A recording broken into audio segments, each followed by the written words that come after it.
Hello, welcome back. I'm the Missing Ling, and if you're new here, welcome to my channel. This is part 6 of a series. Grab the playlist of my experience with crypto mining if you want to start at the beginning. A brief recap. This series is about my experiment with coin mining, specifically my experiment with trying to make real money mining cryptocurrencies. At the end of the last episode, I had $560 in Bitcoin, Bitcoin Cash, Burst Coin and various other things in various wallets and was ahead financially by $80 Australian, having allowed for all the costs as at that point in time. My, have things changed since then. Let's talk about what I've been up to, and maybe a little about what the markets have been up to, or rather, what the markets have been down to. Firstly, I bought myself a real-life Bitcoin miner, a Bitmain Antminer R4. It took ages to arrive from eBay in the US of A, but it finally got here and started making me money on or about the 30th of August. For those of you curious, the Antminer R4 has been making about 250,000 Satoshi per day at the mining difficulty level as it was in early September, dropping a little since then as the mining difficulty goes up. And running on Australian power, it's drawing about 850 watts.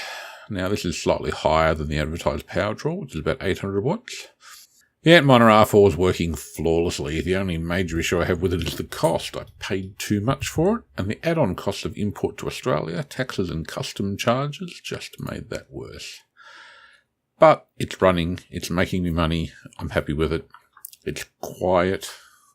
Actually, I should mention, don't ever buy native Antminer power supplies. They're as noisy as hell. But a standard ATX power supply running the Antminer R4 is nice and quiet, not a problem at all. And the Antminer R4 is quite quiet too. Secondly, I bought more graphics cards. Yes, I bought 3 AMD RX Vega 64s, day one of their availability without waiting for reviews.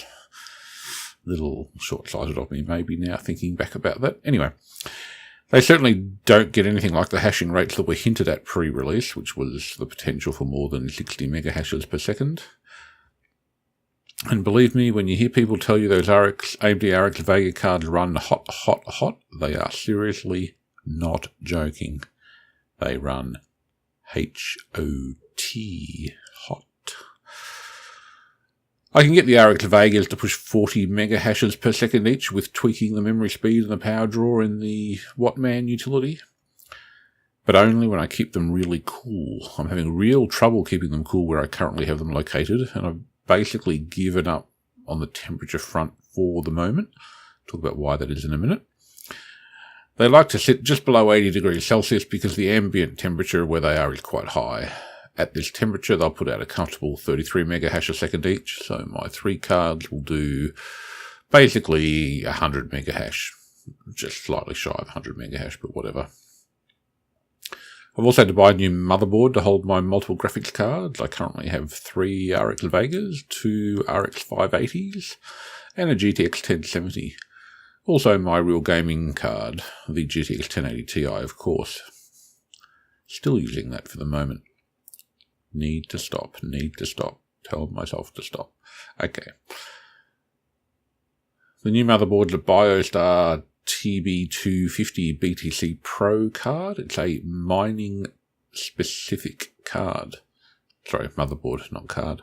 Mining-specific motherboard with 12 PCIe slots. I've also bought 3 Silverstone Titanium 1300 watt power supplies to cover all my current power needs. And I have a couple of lesser power supplies now that I need to sell off and get some of the money back from those. The next step is to build a mining rig frame to house all these cards, up to 12 for the BioStar board. I have a plan. I'm going to use square aluminium and plastic plug-in bits. Oh, and when I say aluminium, I do mean aluminum for those of you Americans out there that don't know how to speak English proper like. I have the parts for my rig, as hopefully you can see on the screen. But that project has to be delayed a bit because I'm about to move house. Yes, I'm moving again, second time in a year, wow. Fun, not. Once I've moved, I'll revisit my hardware configuration and cooling solution and finish building the frame for it all. Now, what else have I done, apart from obviously spending way too much money? Oh yes, I bought some cloud mining contracts as well. I currently have a terahash per second Bitcoin mining contract with Genesis Mining at a cost of about $150. And also a 0.3 terahash per second Bitcoin mining contract with a company called Hashing24 at a cost of $65. I bought both of these contracts at relatively low cost so that I could understand how they work and decide if they are a feasible alternative to mining in-house, which has been good mining in-house over the last few months of winter here in Australia, because they've been saving me money on my heating bill. But the same won't be true over summer. Anyway, these mining contracts, they work, they seem viable, but there are pros and cons of using them versus hardware you buy yourself. The main pro is that you don't have to buy hardware yourself. The main con is that you don't have any hardware to resell at the end of the day. And I really think that could be a deal breaker from a return on investment perspective. There are other activities I've been undertaking that I'm not going to talk about too much today. These activities relate to trading as opposed to currency mining. I did mention my investment in BitConnect.com in the last episode. I won't talk about that again until I get at least 100% of my investment back. I consider it a moderately high-risk investment, but so far it's been doing pretty well. I've also been doing other trading, both on-market trading on exchanges and using other websites for robotic trading, like BitConnect.com. I've been burnt by high-interest websites. I lost 40% of my investment in a site called Thunderbit.io. They're pure scam. Don't go near them. Thunderbit.io. No. I'm also playing around with investments in a site called bitpetite.com, which seems to make around 1% per day. They claim high, but when you do the real math, it's about that. There is also another site called usitech.com that I'm interested in and playing with, also claiming about 1% per day on business days. But the trading that really interests me is running a trading robot of my own. I'm looking at something called Gunbot.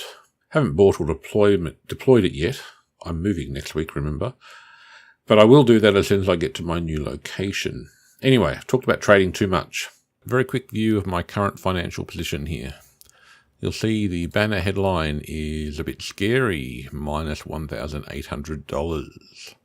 That's because I've spent a total of $9,300 on equipment, which is mostly my Antminer and my collection of RX Vega graphics cards.